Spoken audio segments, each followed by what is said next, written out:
Hi there, listeners. Welcome to the Cloud Security Podcast by Google. Thanks for joining us today.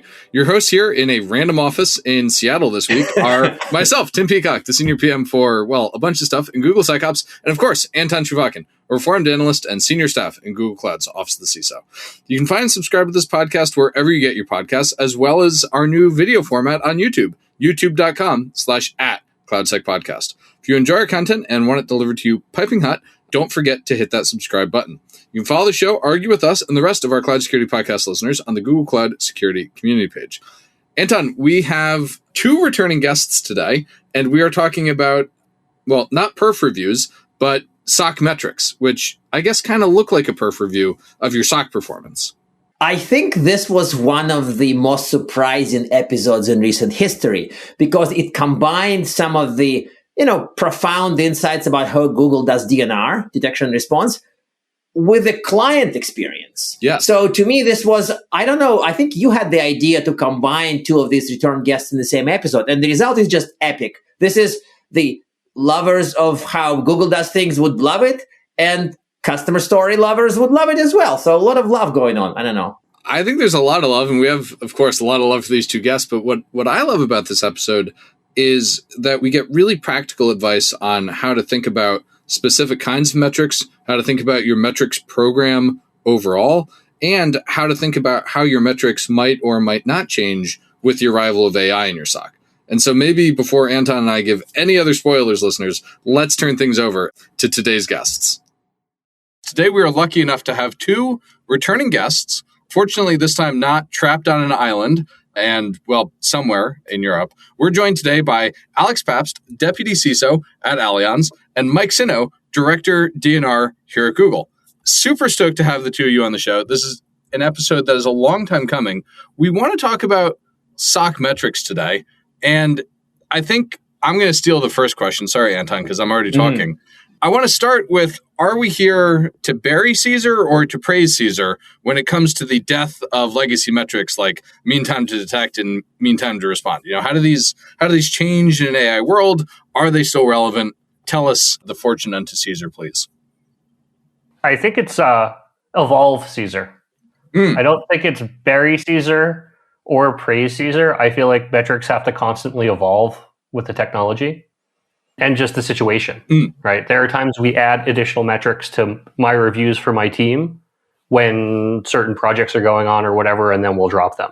So I think we need to evolve them for the new era and think, possibly in different terms as things get faster and we have to, meet the moment.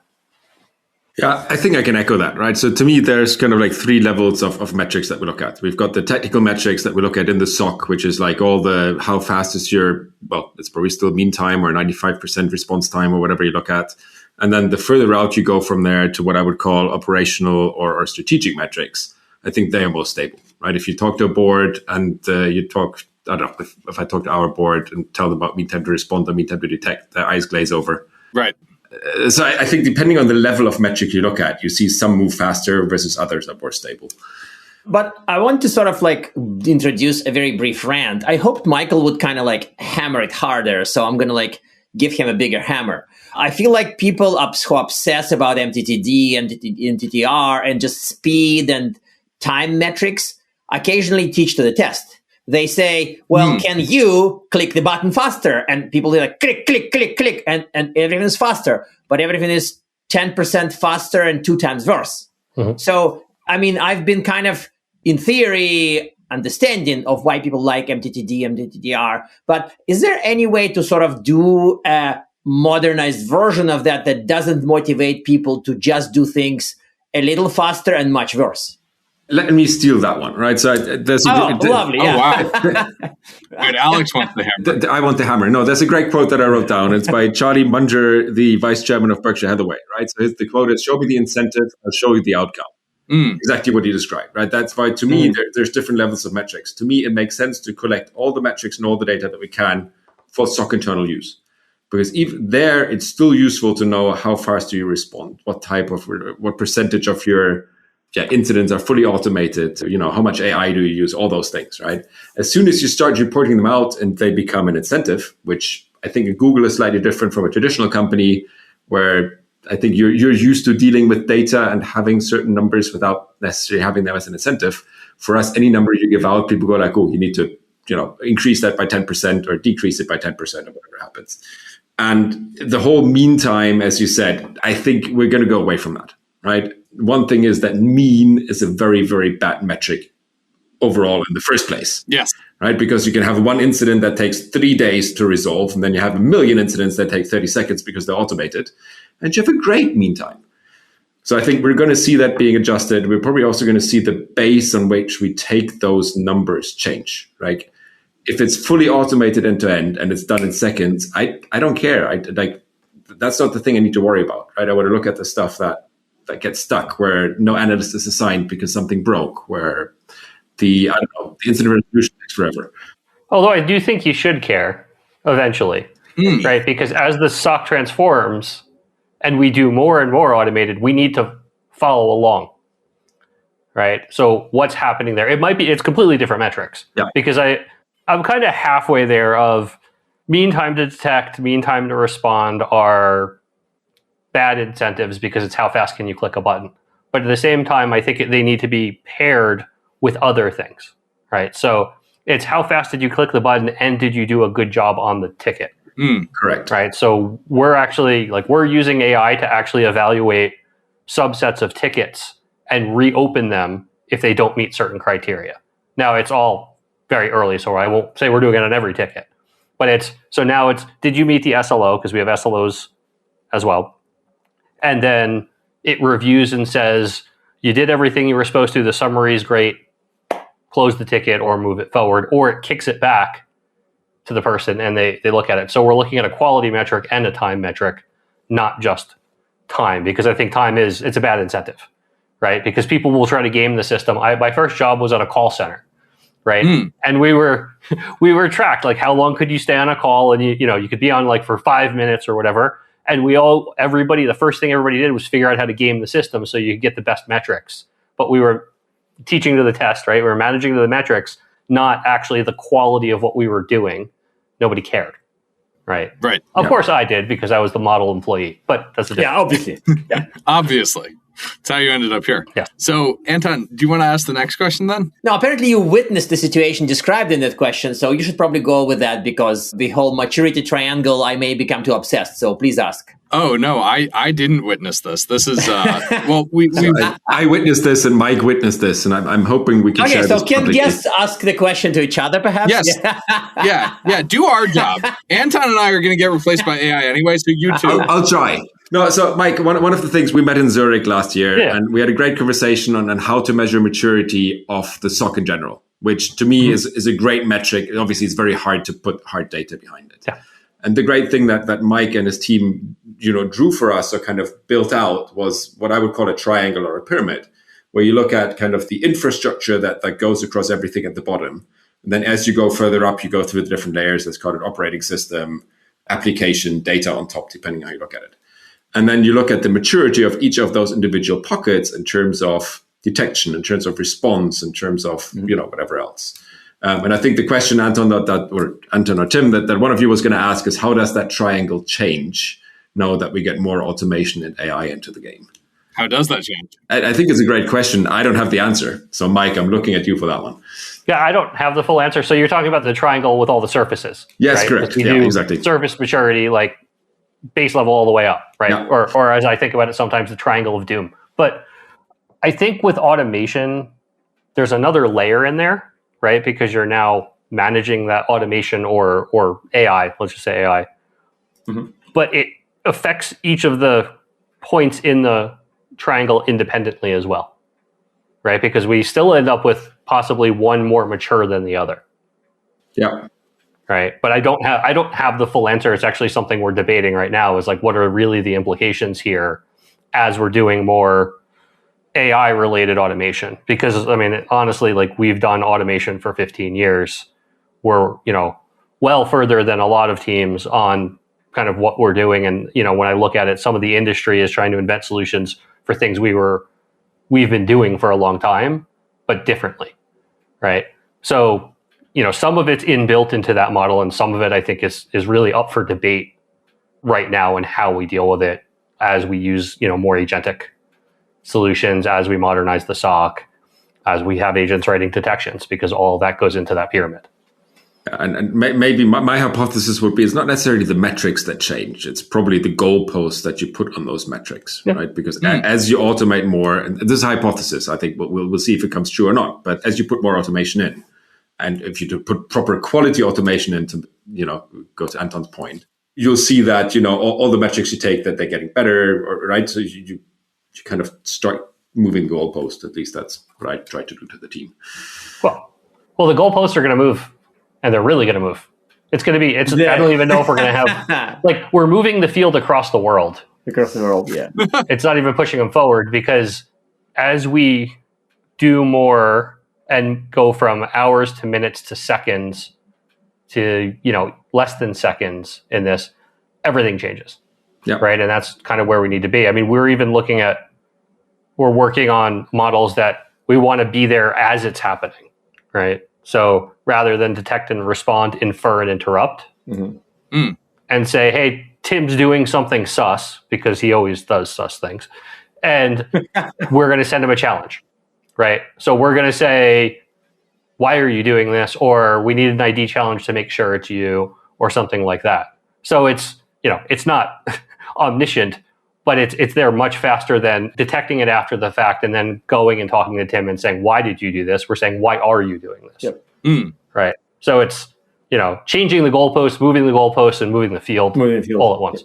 I like that. Yeah. I mean, if you're going from a world of following up hours later to a world of interrupting, that is like a different planet you're playing the game on now, not just moving the goalposts. Now, it's not a panacea, right? Like, detection and response will always be necessary, but what can we shift left to be earlier in the process and say, we don't even need to detect this because we already saw it while it was happening and asked them, and we know this is legit, or this was sketchy, so we took a mitigative action, right? We contained them until we found out more and actually did talk to them, because robots aren't going to be able to figure out everything. So we might still need to talk to the person, but it's better than knowing it after the fact.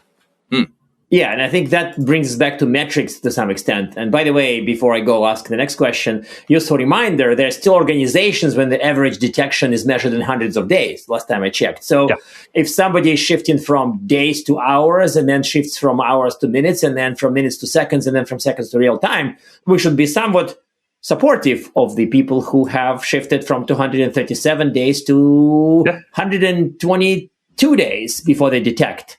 And that's just a minor side reminder so that we don't get too elitist here. Yeah, well, it's also, what constraints do you have as an organization? Yeah. Right?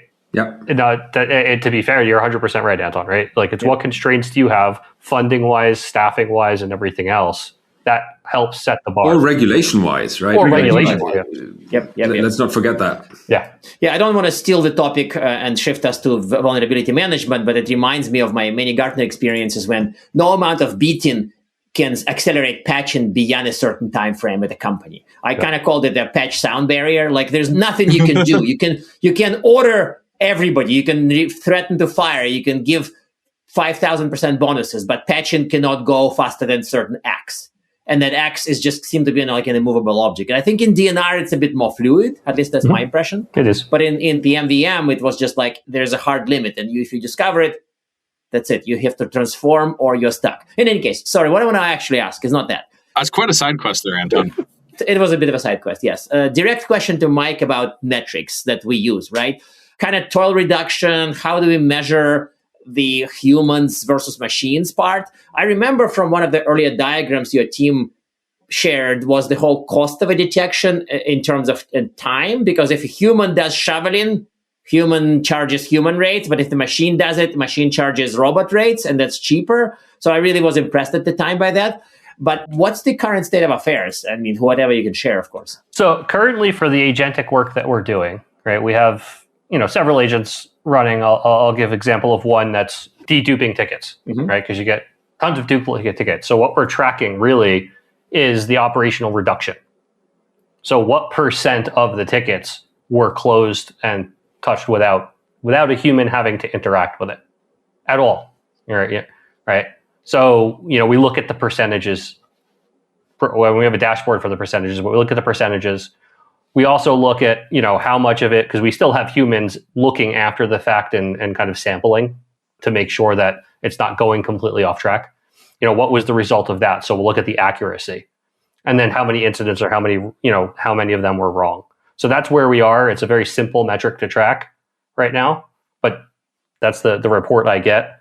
We go over it monthly, but we also look at it weekly and in some cases even daily, depending.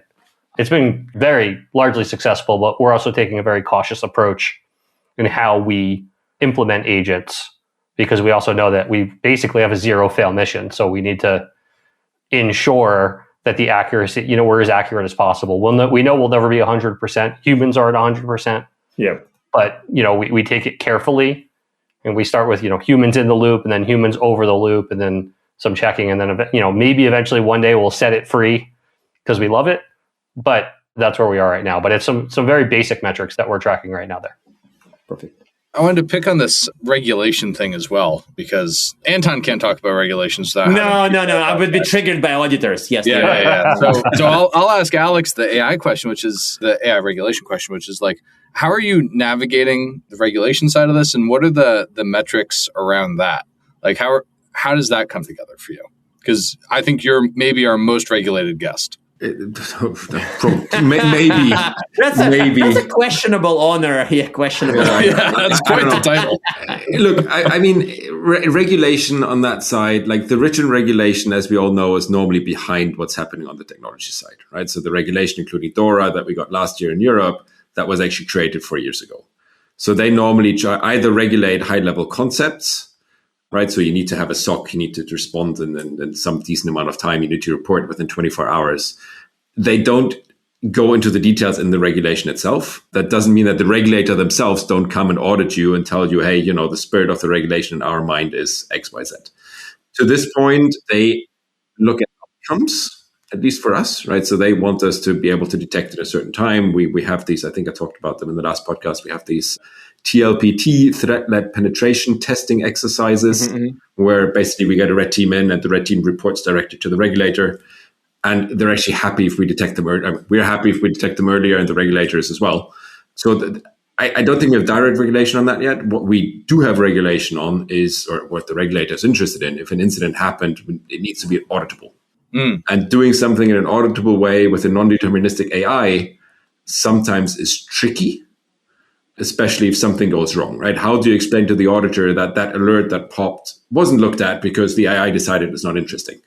And that makes it harder for us to scale, right? So, I mean, we use it in testing. We see a lot of value from it, but we probably have more of a human shoveling, to take Anton's analogy, than Google does, right? Also because, I mean, I think that the scale of data we look at is 10x or 100x less than what Google collects today, right? So we don't have enough shovels. Yeah. Our goal right now is to make the human shoveling more efficient instead of just purely replacing it.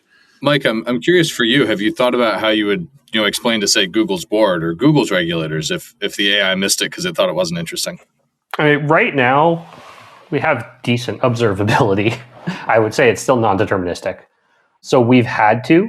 I would have to bring in Madhu, who leads a lot of our regulatory work for DNR and how we have. But it's still taking them on the journey of how we got to the outcome, right? It hasn't, I think it's going to become a bigger, like Alex was saying, it's still a tough sell because it's not deterministic. It's like, well, the AI told us. You're like, but how did the AI arrive at that? I mean, we know how it was constructed. We know what we put into it. We know all the golden data. So we will show that data. Yep. But there's still a point of fuzzy logic there. So that's how we've dealt with it. But I think, we're going to really hit it this year, next year, and in the coming years of like, as we do more with it, how do we justify what was done with it to auditors, regulators, customers, right? Because eventually Alex probably wants to know, as our customer, how are you arriving at these conclusions and how do I know that it's right? Because there's probably a transitive. Yeah, or one step further, right? So we had this incident because something wasn't detected. Yep.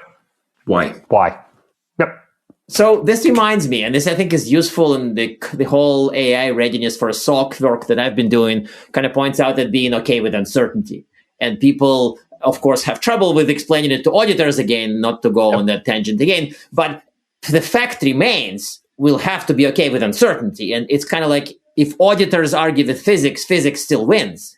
Like auditor may win over some non-deterministic argument, but in case of physics, gravity would beat the auditor. Sorry for going a little morbid. You don't know our auditors. Yeah, I would.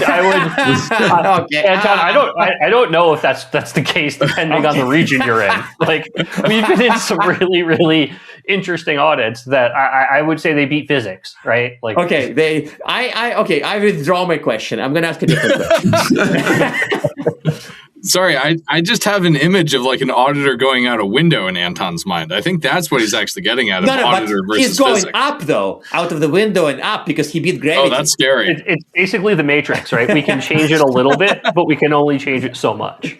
Yeah. So I want to latch onto something Alex mentioned at the beginning, and that was a very wise point about if you show MTTD to a board, you're going to be in a different type of trouble because it's just not clear. So are there board level DNR metrics? Like, yes. What are the board level DNR metrics? That's a great question, Anton. Let me pull did we get hacked, I guess? But it's kind of boring a little bit, right? That's like a zero metric. That's easy. Yeah. It's essentially MTTD, MTTR, and our pipeline latency to a point. Huh. Pipeline latency cannot possibly be a board metric. Yeah. Apparently that works at Google. Does that work at Allianz? I think we have slightly different boards, and I'm slightly jealous of your board, Michael.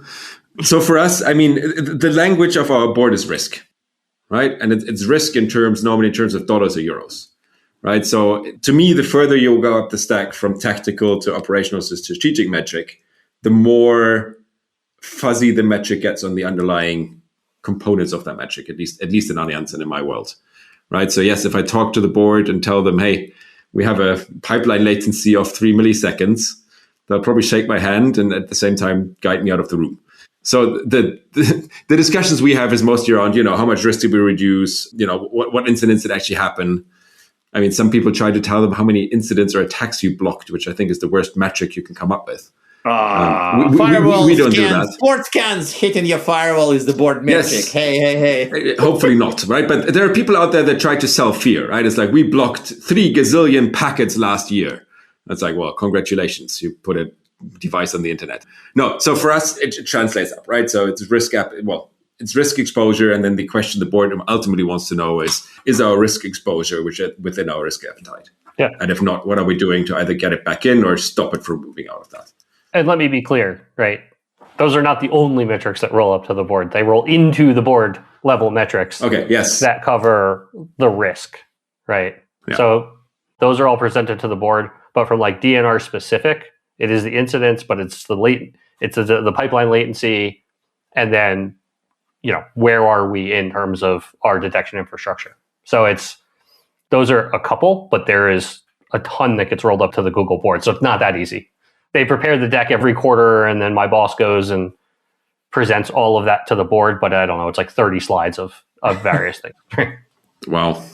So while we're on the topic of boards and people who care about economics, dollars and euros and what have you, how are you two thinking about the unit economics of AI in the SOC? Is it labor replacing, labor augmentation? Is it obvious one-to-one ROI like we had in the discussion a couple weeks ago with our friend from UKG? Like, how are you approaching the unit economics here and modeling that out for the future?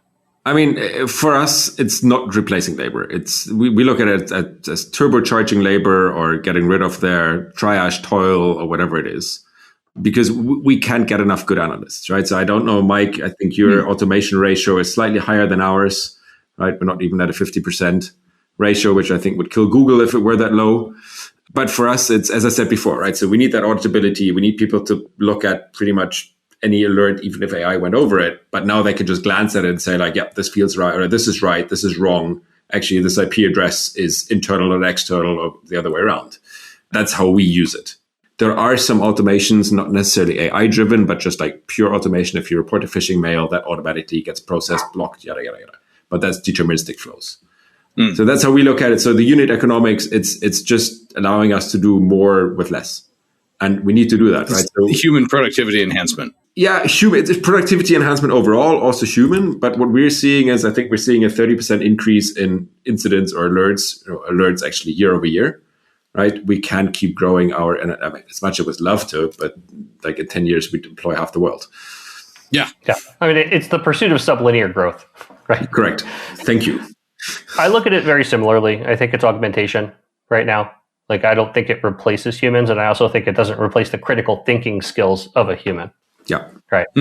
I was on another podcast on Friday, and I kind of gave this advice that, one of the biggest skills for an analyst, right, or, incident responder, in security is critical thinking, right? Yeah. AI does a lot of things well, but I don't think it understands nuance well. And we need that nuanced view still. So, with our detection operations team, we still need them to be there. This is augmenting the work that they do and taking away the things that they don't need to do. I think that's the big key is instead of piling everything at them and saying, just deal with it, we can say, you don't need to do this anymore. You don't need to do this. And they're focus on the big chunks of things that humans still need to do. Focus on the hard parts, right? Yeah, the hard parts, the things that require deep dives, right? Like pre-long tail forensics, but, the harder jobs.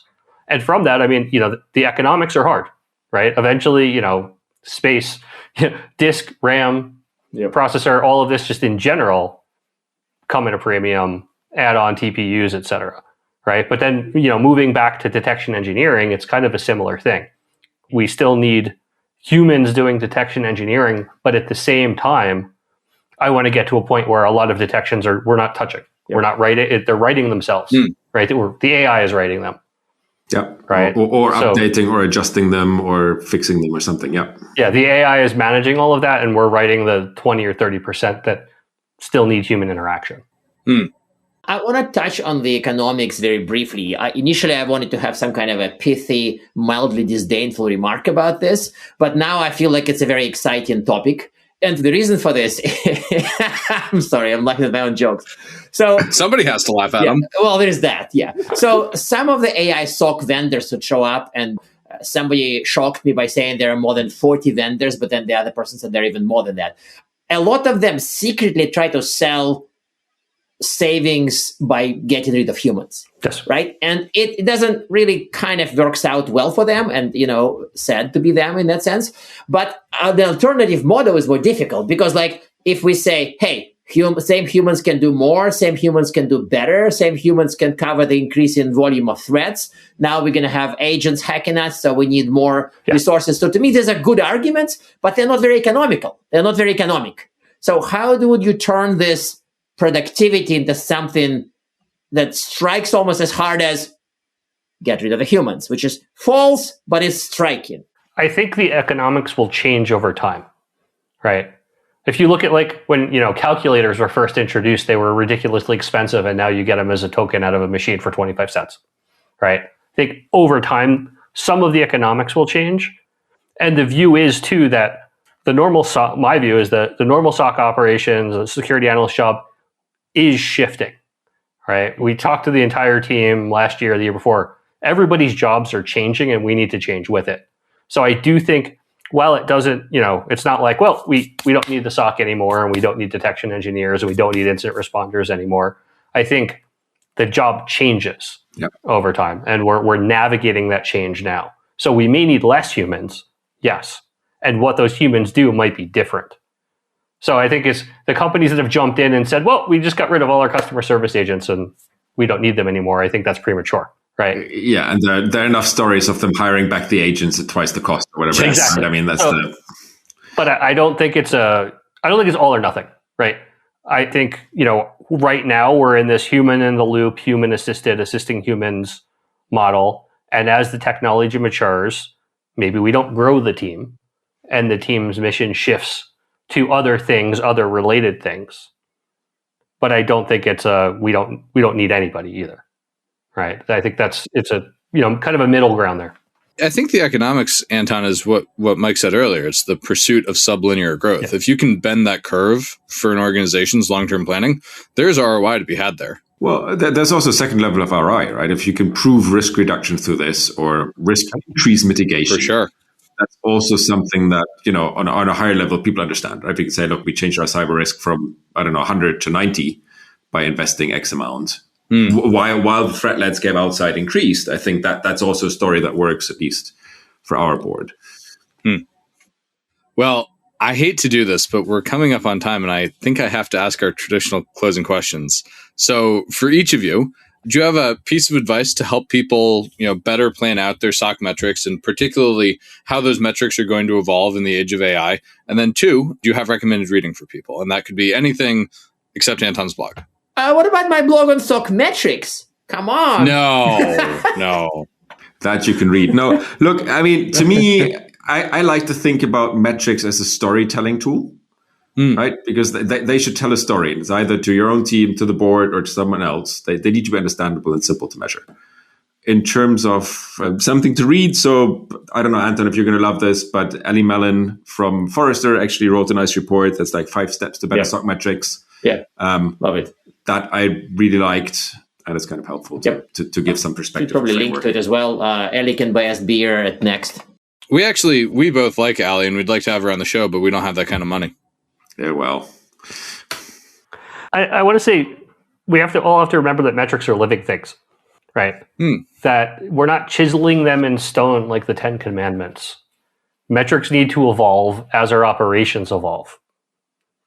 Right. And I think a lot of organizations fall into, well, this was always the metric and I always did it this way, so this is the metric we should follow. We need to be self-critical about the metrics we are tracking and feel free to drop ones that we can, because there are some that we need to track for regulatory or other reasons, and add new ones as necessary. Right. AI is a perfect example of we need to rethink about how we look at metrics for AI. So I think that's my advice is remember, this is, it's living and we need to evolve how we track as the technology, as our operations, as the regulatory requirements and everything else evolve. And I would say recommended reading are various Google Threat Intelligence threat reports, because I think everybody's super excited about AI, but we also need to keep the focus on why, what the end of that funnel is. And it's catching the badness and catching the bad guys. Right. So let's not forget to do that. It is indeed that. Yeah, that's the critical bit. The thing you said about evolving and living, that takes me back to some of our conversations we were having with Royal not too long ago as well, of how do we approach this as more of an organism that we're trying to foster, not as a set of systems we're designing like gods. And Alex, what you said about, metrics are telling a story reminds me of the famous quote that you can torture data into saying almost anything. Yeah, but that's why you should figure out what story you want to tell and then find the metrics to support it, right? Ooh, listeners, I can't endorse that. They will take my PM license away. This just goes into slippery slope here. What's that saying? 60% of liars use metrics or something like that? Yeah, exactly. No, there's a Mark Twain quote. There's lies, damn lies, and statistics. No, I mean, I agree with you on that one, Tim, right? So make sure you do this the right way and don't find data to support what you're trying to tell. Yes. Awesome. Well, super fun conversation. I'm so glad we finally had the time to do this. Listeners, thank you so much for joining us today. Alex, Mike, thank you for coming back on the show. Thanks for having us. Yes, thanks for having me. And now we are at time. Thank you very much for listening and, of course, for subscribing. Please subscribe so you can get new episodes piping hot. And if you love our content, please drop us a review on your platform of choice. You can find this podcast on YouTube, Apple Podcasts, Spotify, or wherever you get your podcasts. Also, you can find us on our website, cloud.withgoogle.com/cloudsecurity/podcasts. You can argue with us on the Google Cloud Security Community site, googlecloudcommunity.com. You can follow us on x.com/cloudsecpodcast, tweet at us, email us, argue with us, and if we like or hate what we hear, we can invite you to the next episode. See you on the next episode of the Cloud Security Podcast by Google.